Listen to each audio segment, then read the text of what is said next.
Apocalipse 2, a partir do versículo 12.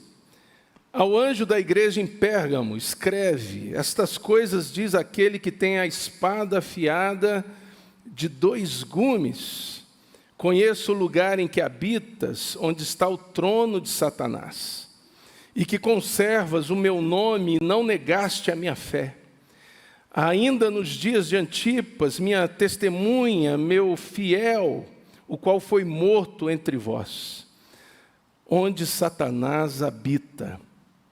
Tenho, todavia, contra ti algumas coisas, pois que tens aí os que sustentam a doutrina de Balaão, o qual ensinava a Balaque a armar ciladas diante dos filhos de Israel, para comerem coisas sacrificadas aos ídolos e praticarem a prostituição.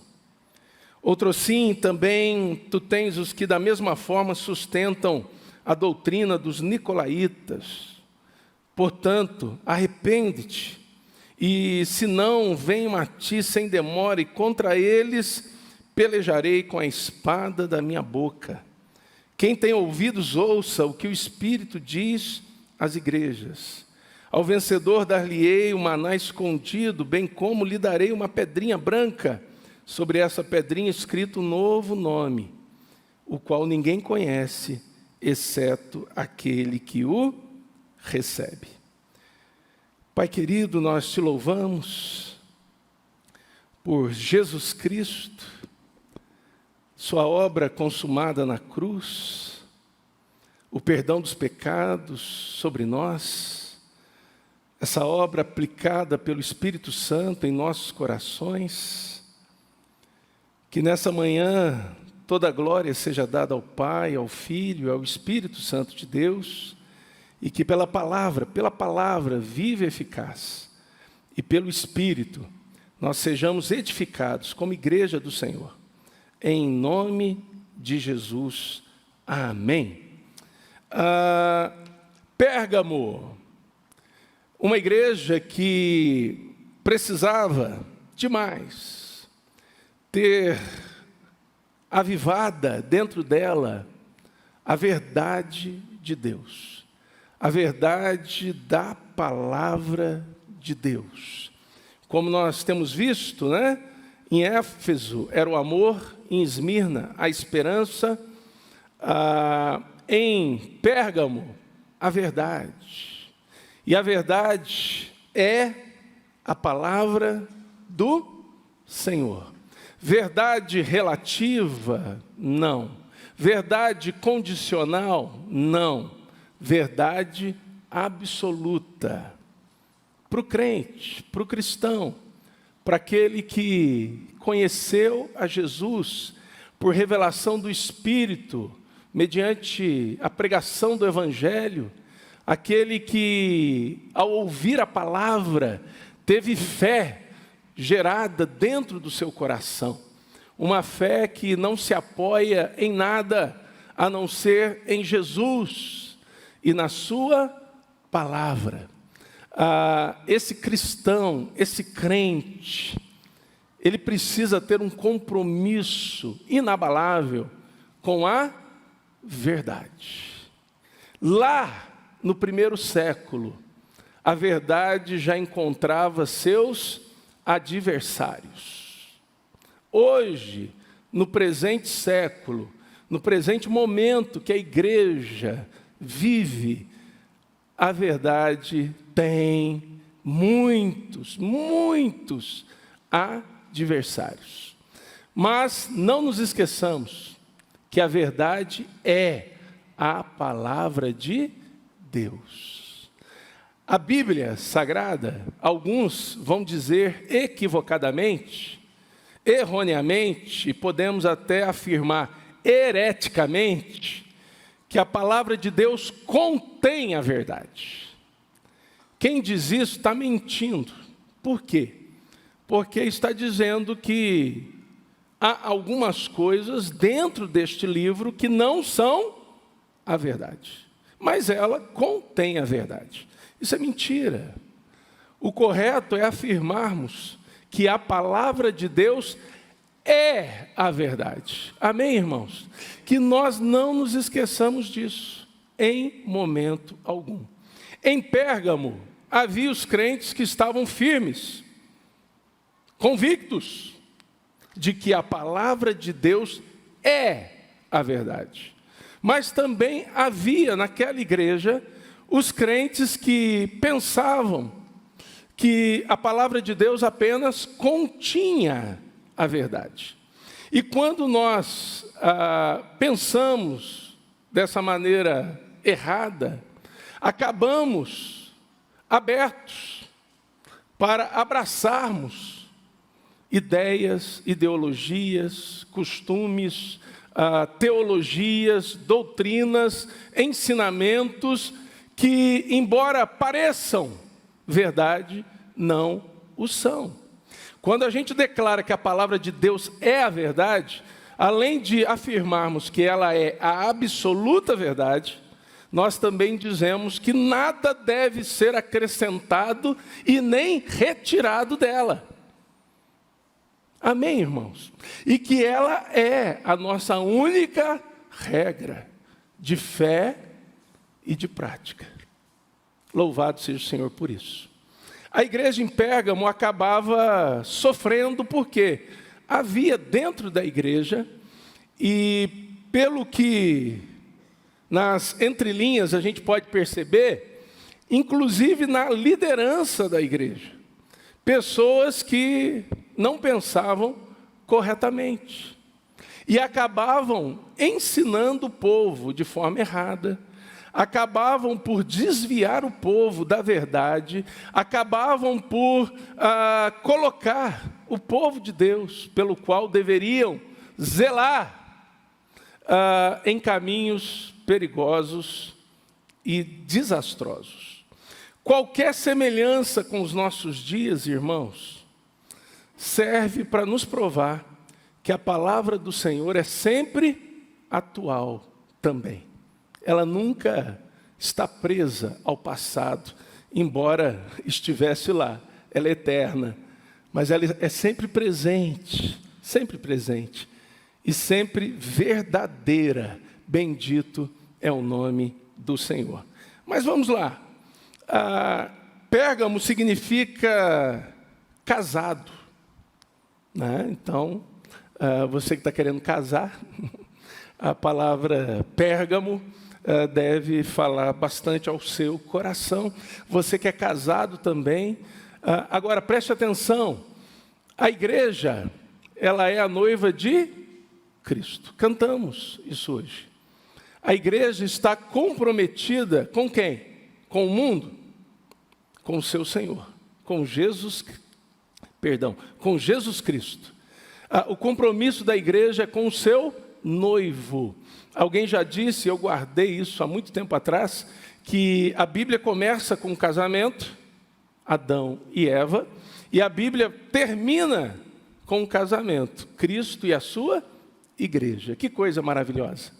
E Pérgamo, como toda igreja que professa o nome de Jesus, devia entender isso, que esse compromisso ele é inviolável, que esse compromisso com o noivo é inegociável, que esse compromisso com o noivo é o que deve pautar a sua jornada, a sua caminhada nesta terra.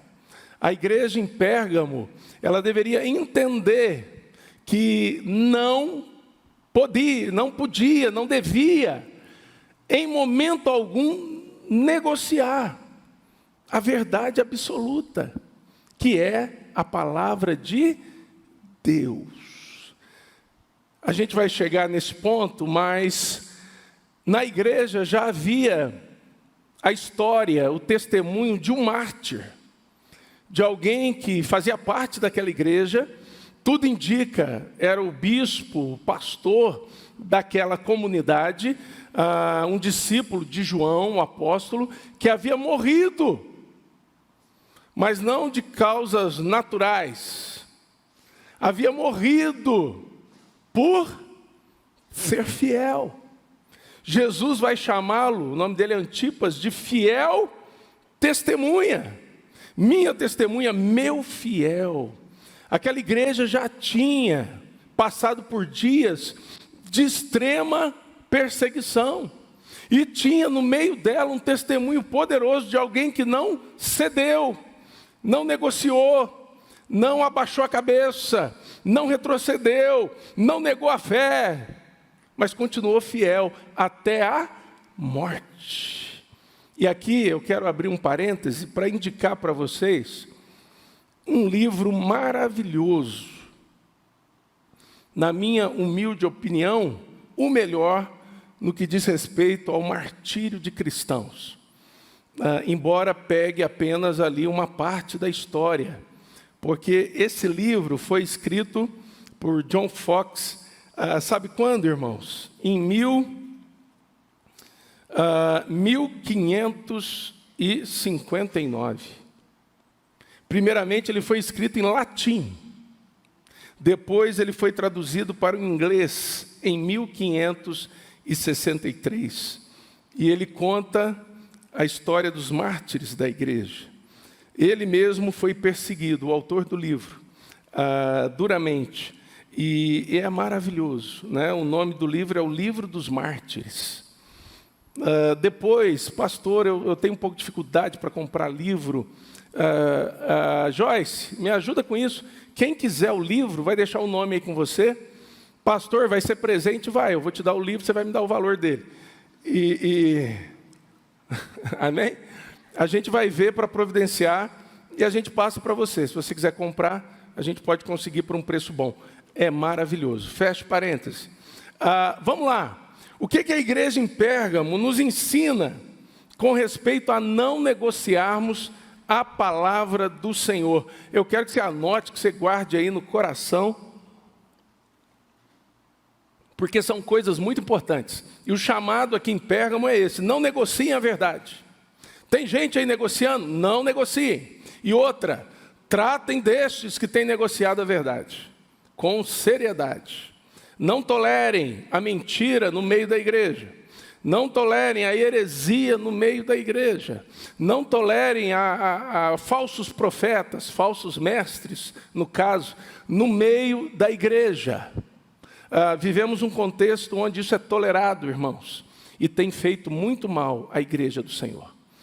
Mas preste atenção aí comigo. Como não negociar a verdade? Vamos aprender aqui com o que Jesus diz à igreja em Pérgamo. Versículo 12: ao anjo da igreja em Pérgamo escreve: estas coisas diz aquele que tem a espada afiada de 2 gumes. Faz parte da visão que João tem do Cristo glorificado no capítulo 1, sobre o qual já falamos, né? Preste atenção, a espada saindo da boca de Jesus é uma visão que João tem, e ela traz a ideia de juízo, e juízo também sobre a igreja que a ele pertence. Então, essa espada, ela é a palavra de Deus, como está lá em Hebreus 4, versículo 12, mas preste atenção, porque é uma ideia de juízo. O Senhor está vindo para julgar. A espada não é instrumento na guerra para defesa, principalmente, mas o é para o ataque, né? Então, guarde isso aí na sua mente, no seu coração. Segue o texto. Versículo 13, a parte A do versículo: conheço o lugar em que habitas, onde está o trono de Satanás, e que conservas o meu nome, e não negastes a minha fé. Primeira coisa que a gente tem que guardar no coração: não importa o quanto o mundo é mau. Não importa o quanto o mundo é mau, devemos conservar a palavra. Não podemos negar a palavra de Deus. Amém, queridos? Amém, irmãos? Perceba que Jesus escreve, e ele deixa muito claro, que o lugar onde a igreja se encontra não é um lugar muito favorável para a vida do cristão. Por quê? Irmãos, olha o que está escrito aí. O que tem lá? Aonde que a igreja habita? Jesus diz: eu conheço o lugar em que habitas, onde está o quê? O trono de Satanás. Já parou para pensar? Meu irmão, muda para o condomínio tal. É bom, pastor, é bom. Qual que é o nome lá? Trono de Satanás. Meu irmão, vai morar naquele bairro lá. Qual que é o nome lá? Lá, o trono de Satanás. Vamos fazer uma viagem para uma ilha. E o que tem lá? Lá tem o trono de Satanás. Você vai, meu irmão? Não vai. Agora, preste atenção. Jesus está dizendo que o sistema que rege aquela cidade é um sistema depravado, é um sistema pecaminoso, é um sistema governado por demônios.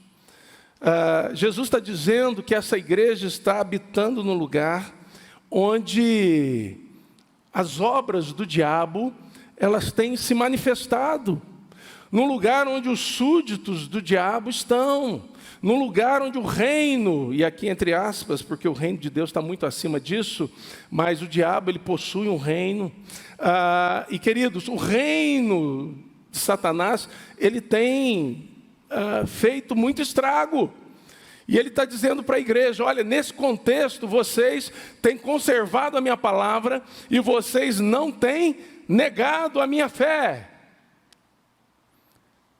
Vamos trazer para nós. Pérgamo é o retrato do mundo, irmãos. João vai nos dizer que nós somos de Deus, mas que o mundo inteiro jaz no... Onde, irmãos? Maligno. O próprio Jesus se referiu a Satanás dizendo que ele, Satanás, é o príncipe deste mundo. E todos nós já chegamos à conclusão de que, no que diz respeito a pecado, realmente o mundo tem, dia a dia, piorado. O mundo ele tem melhorado na tecnologia, na ciência, é verdade. Hoje se vive muito mais, graças a isso. Hoje nós conseguimos aí fazer muita coisa por causa da tecnologia. Hoje as estradas são melhores, os veículos são melhores, os meios de transporte são melhores, né? Hoje as nações são mais civilizadas, hoje a democracia, ela ajuda demais, o ser humano parece que está mais civilizado. Porém, no que diz respeito ao pecado, irmãos, os dias são cada vez mais sombrios. Sombrios. Pecado hoje não é mais combatido. Pecado hoje é aplaudido. Pecado hoje se estampa nas propagandas. É marketing de empresas. Pecado hoje está diante dos olhos o tempo todo por causa desse aparelhinho. Pecado hoje nos assedia não mais à porta, como o Senhor disse a Caim, mas pecado já está dentro das casas. Irmãos, o que a igreja precisa hoje? O mesmo que a igreja de Pérgamo, lá na Ásia Menor, no primeiro século, precisava. Por mais que o mundo esteja governado por esse sistema pecaminoso, por mais que o mundo tenha um príncipe, o nome dele é Satanás, por mais que o mundo nos apresente dia a dia o pecado em todas as suas facetas, a igreja do Senhor Jesus deve conservar a palavra e a sua fé. Deve conservar a palavra e não negar a sua fé. A igreja precisa continuar firme, porque o mundo nunca será exceto quando Jesus voltar na sua glória, e aí sim instituir novos céus e nova terra. Mas até lá, meu irmão, o mundo sempre será contra a igreja, e contra a palavra de Deus, e contra o povo de Deus.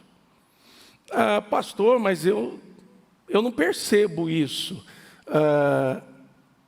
Cuidado, talvez você já tenha deixado de conservar a palavra, e já tenha negado a fé, e não tenha nem percebido. E quando isso acontece, ao invés de dureza por parte do mundo, nós recebemos o abraço dele. E é um abraço que adoece e mata, porque a palavra do Senhor diz que todo aquele, não há exceções, que se constitui amigo do mundo, será automaticamente inimigo de Deus. Então, irmãos, o que a palavra nos chama nessa manhã? Conserva essa palavra, meu irmão. Não negue a sua fé. Na igreja em Pérgamo, certamente, por isso a exortação dura também da parte de Deus.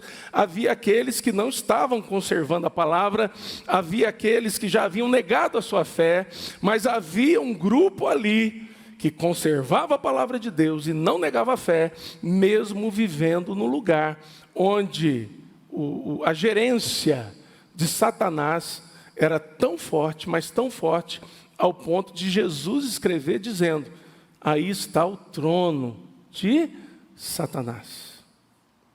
Havia em Pérgamo, e foi a primeira cidade onde isso aconteceu, depois em outras províncias também surgiram, o templo de culto ao imperador. O imperador era visto como uma divindade. E a maioria dos comentaristas bíblicos dizem que essa menção ao trono de Satanás é justamente com essa ideia no coração aqui do próprio Cristo. Os anticristos, né? Aqueles que querem tomar para si o que só pertence a Jesus Cristo, o Senhor. O quê? Adoração, devoção. Então, meu irmão, no mundo, os tronos de Satanás estão por toda parte. Todo mundo quer a nossa atenção, nossa devoção, nossa fé, nosso amor, nosso zelo, nosso cuidado. Todo mundo quer o nosso coração, irmãos.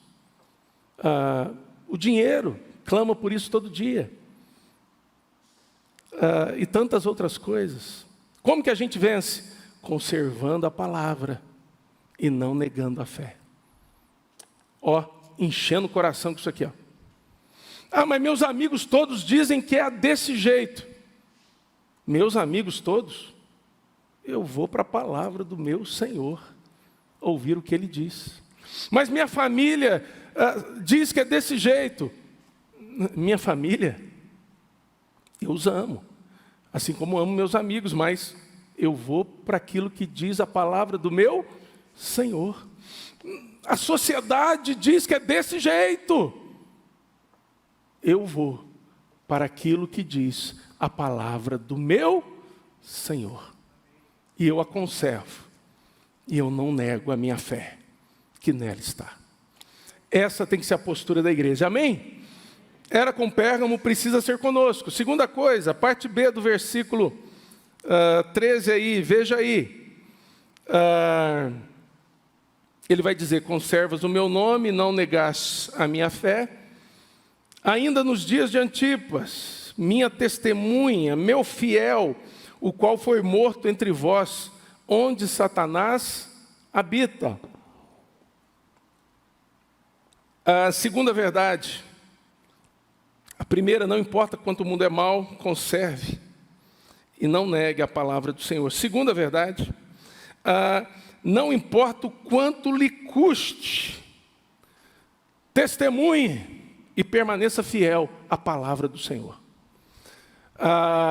Não importa o quanto lhe custe, pastor, isso é muito abrangente, realmente é. Porque a Bíblia nos chama a sermos fiéis até a hora que doer o calo. Até a hora que recebermos uma afronta, até a hora que uma porta bater na nossa cara, até a hora em que perdermos amigos, até a hora em que o mundo não nos aceitar, até a hora que o emprego fechar a porta para mim, até a hora em que as pessoas me isolarem, até a hora em que as pessoas brigarem comigo por causa da minha fé. Não, muito mais do que isso, até a morte. Pastor, esse discurso, é muito radical. E quem disse que o Evangelho não é radical, irmãos? O Evangelho é o que há de mais radical sobre a face da terra. Nada se compara ao Evangelho. Nada. Agora, ele não é radical para o mal. Ele é radical para o bem. Ele é radical não conforme os padrões de radicalismo do mundo.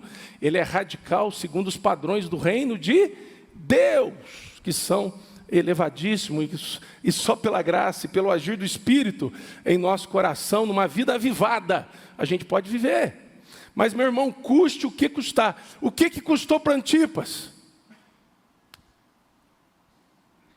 Morreu. E ele é chamado por Jesus de testemunha, sua testemunha, meu fiel. Por quê? Porque ele conservou, porque ele não negou a fé, porque ele permaneceu na palavra, testemunhou a palavra. Ele foi fiel e fiel até o fim. Irmãos, tem gente negociando a palavra por causa da cara feia do vizinho. Tem gente negociando a palavra porque se eu não negociar algumas coisas, essa pessoa não vai mais conversar comigo. E você perde a percepção de que muitas vezes a pessoa está precisando desse choque para se render, se converter ao Senhor Jesus. Irmãos, tem gente que negocia a palavra por causa de não podia, se eu fizesse isso ia dar problema. Você está na igreja, meu irmão, no mundo que é mal, vai ter problema, não tem jeito de não ter. Não tem jeito, irmãos. Eu poderia falar outras coisas, mas eu estaria mentindo para vocês. A igreja do Senhor anda na contramão do mundo. A igreja do Senhor bate contra as portas do inferno. A igreja do Senhor é quem levanta a bandeira do reino, dizendo: não é desse jeito, não é desse jeito, não é desse jeito. Isso não é verdade. Isso não é verdade. Vocês estão no engano, vocês estão na mentira, vocês estão seduzidos pela mentira. Vocês precisam conhecer a verdade, e a verdade é Jesus Cristo, a verdade é a palavra de Deus, é o Cristo crucificado, ressuscitado, que derramou o Espírito Santo para que essa palavra encontrasse lugar no nosso coração. Amém, irmãos? E aí, o que custar é complicado, não é?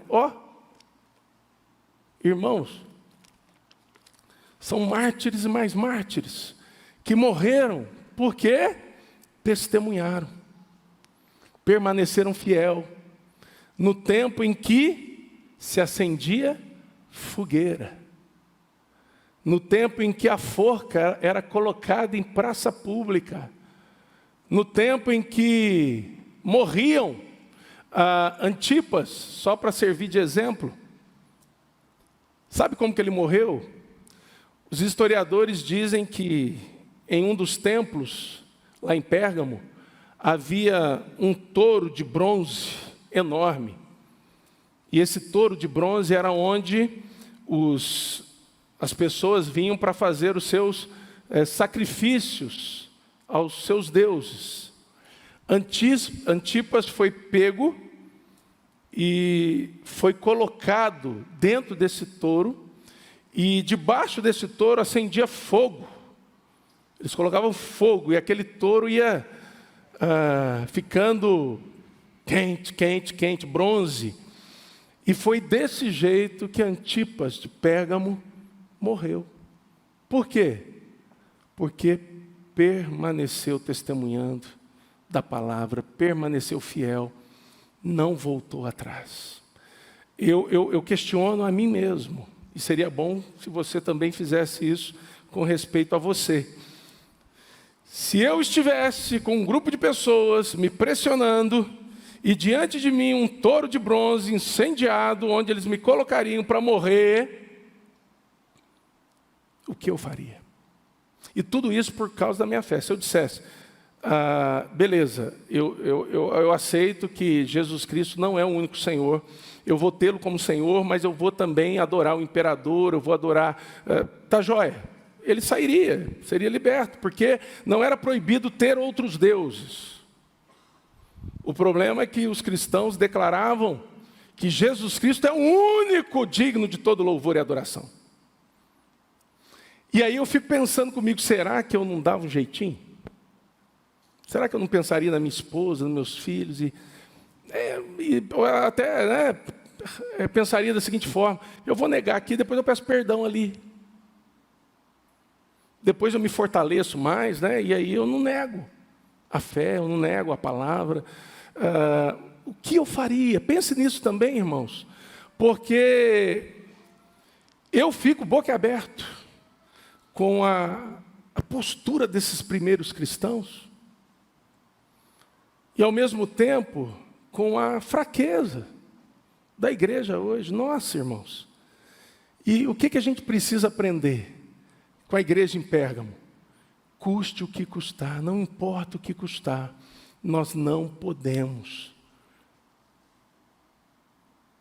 negar, nós não podemos negociar a palavra, nós não podemos abrir mão de sermos as testemunhas do Senhor. E a palavra testemunha é traduzida também como Marte, porque a testemunha é aquela que está disposta a morrer por Jesus. Adotaram o nome Marte justamente por causa disso. Nós somos as testemunhas, irmãos.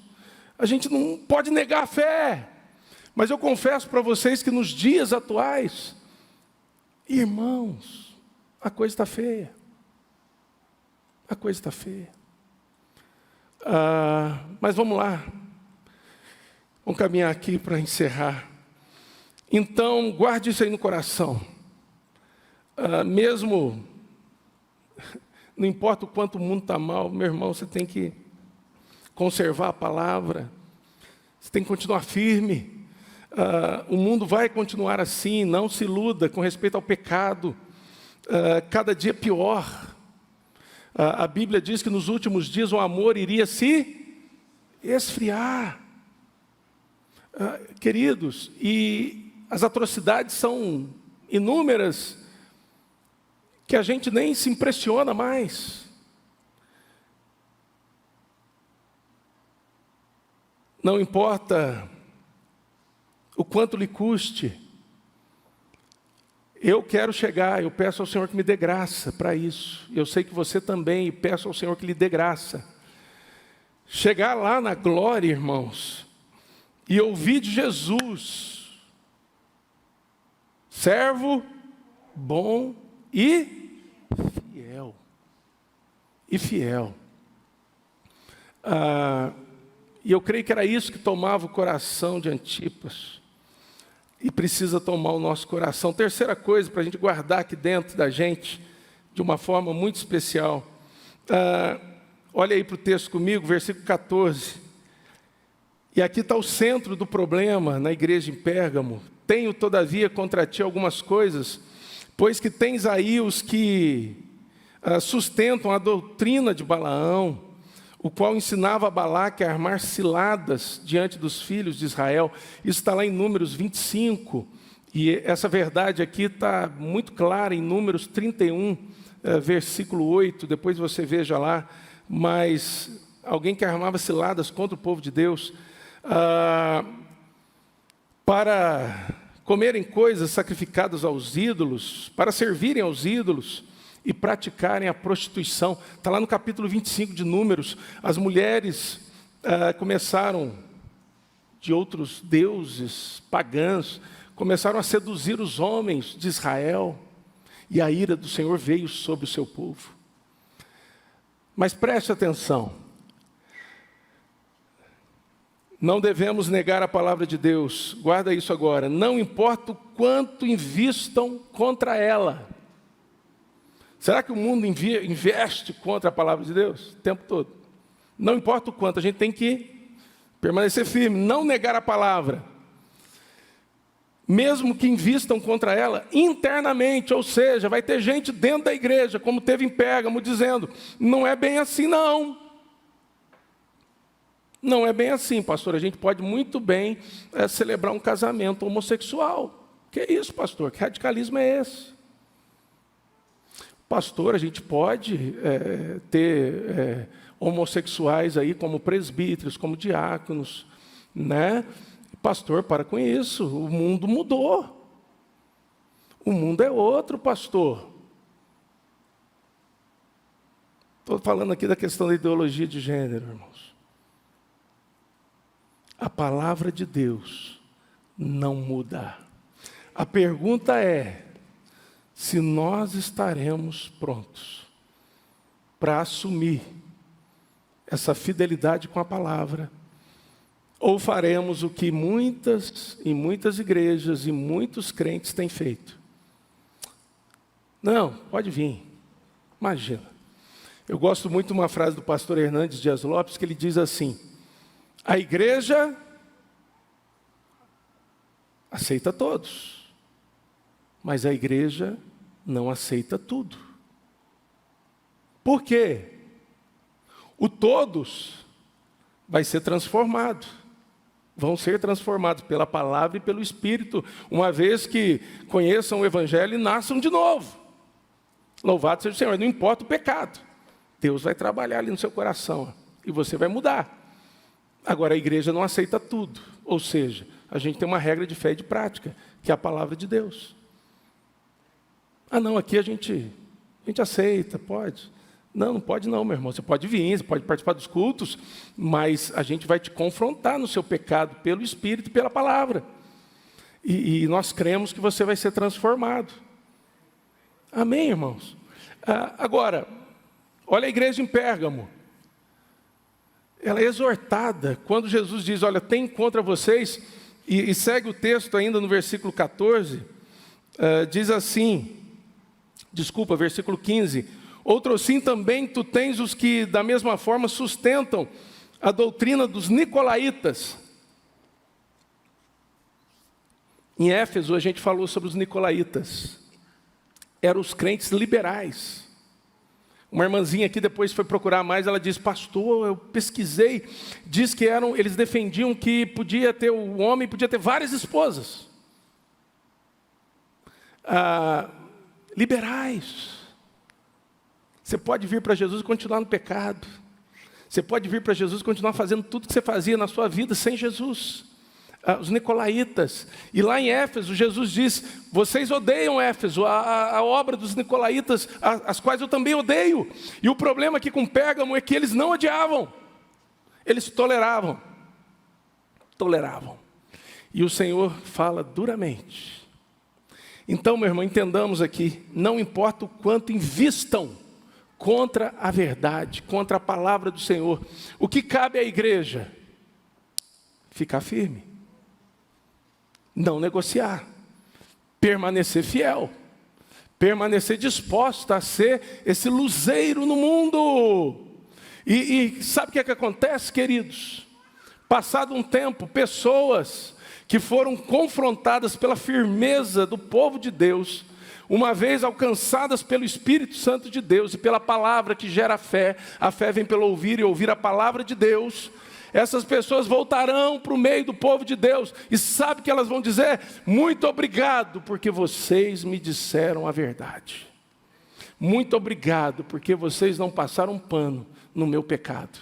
Muito obrigado, porque vocês disseram claramente o que a palavra de Deus diz, e o Espírito Santo usou isso para despertar fé no meu coração, me resgatar do pecado e me trazer para o reino de nosso Senhor e Salvador Jesus Cristo. Amém, irmãos? Mas para isso precisa o quê? Firmeza. Não importa o quanto invistam contra a palavra do Senhor. Gente, a palavra do Senhor é chacota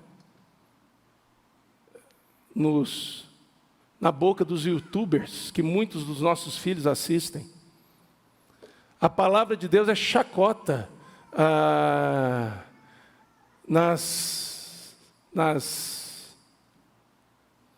nos programas aí de humor. A palavra de Deus é piada na boca de muita gente. A palavra de Deus é ridicularizada em muitos lugares. Pastor, como que a gente luta contra isso? Não, isso a gente não vai mudar, irmãos. Isso é um mundo que jaz no maligno. O que a gente tem que mudar é a nossa postura diante disso. Dizendo, eu amo essa palavra. Essa palavra é a minha verdade. Ela pode ser ridícula para você, mas para mim, ela é a verdade de Deus. E eu espero que pelo Espírito Santo você entenda isso, como um dia eu entendi. E tem mudado a minha vida. Amém, irmãos? Amém, queridos? Louvado seja o Senhor por isso. Independente do quanto invistam contra a palavra de Deus. E note aqui uma coisa importante. A dura que Jesus dá na igreja é porque a igreja estava tolerando dentro dela pessoas que sustentavam doutrinas que não eram bíblicas. O dia que eu pregar, eu posso até cometer um erro, irmãos, e alguém me exortar, pastor, aquilo que o senhor disse não está certo. E eu vou, com muita graça, sondar o coração de Deus, a palavra, e se eu ver que não estava certo o que eu disse, eu vou vir diante da igreja e dizer, irmãos, aquilo que eu ensinei a vocês, não estava certo não, vocês deletam aquilo lá em nome de Jesus, foi a carne, foi o diabo, mas não foi Deus quem falou não. Agora, qualquer pastor que ensine o que está errado, meu irmão, a igreja tem que reagir, dizendo, Qualquer professor de escola dominical, qualquer líder de cursos aí, pequenos, qualquer louvor, qualquer criança, começou a ensinar o que não está na palavra, a igreja não pode tolerar, irmãos. A igreja tem que dizer, peraí, não.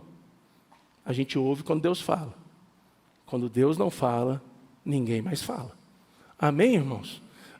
O problema da igreja aqui é que eles se toleravam. Não vamos causar inimizade, não. Não, peraí, olha, é o maior dizimista da igreja. Não faz isso não. Pensa bem, essa família tão querida. Meu irmão, igreja do Senhor tem que ter seriedade.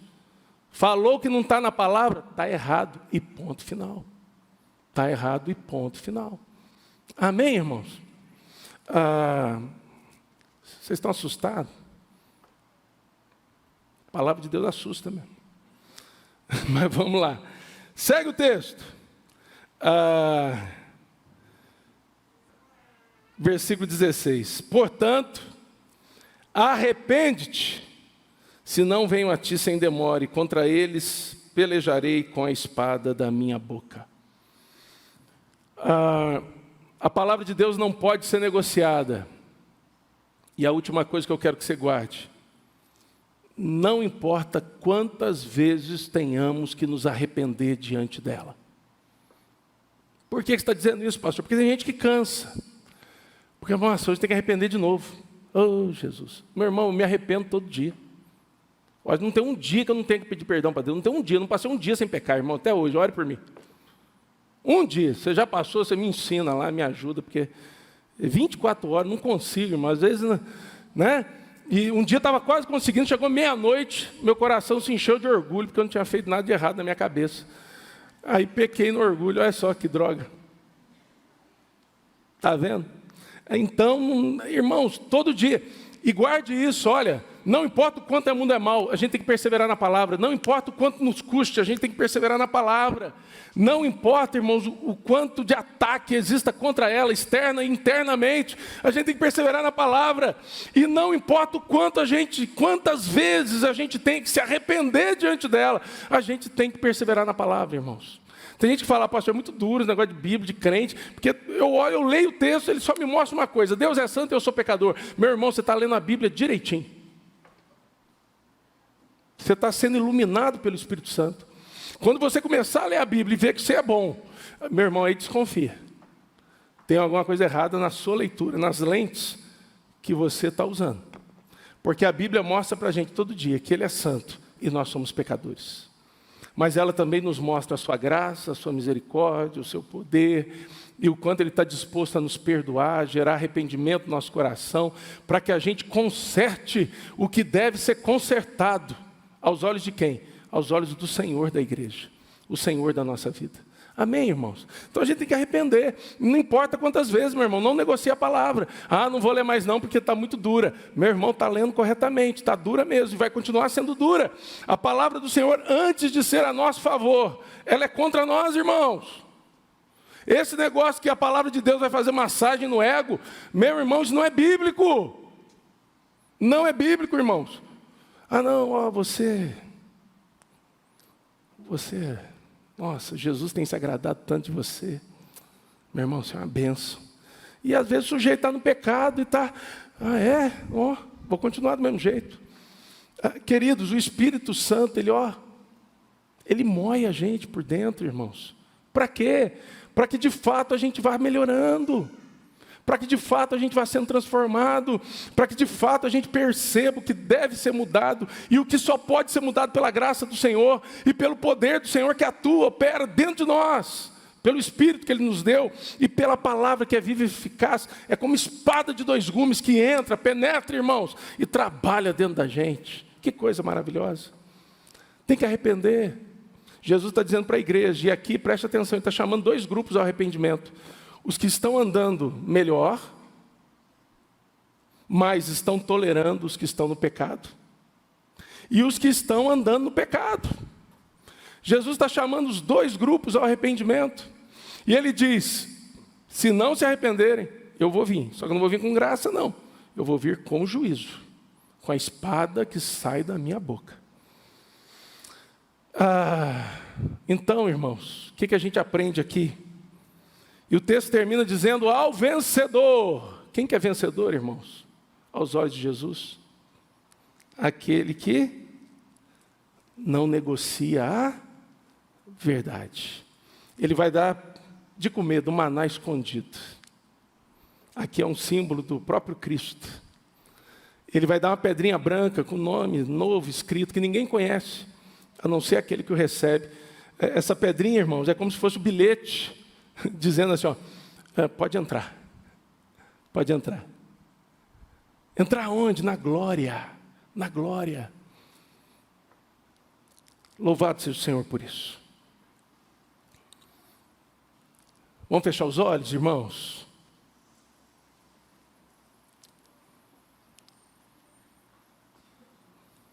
Feche os olhos aí onde você está.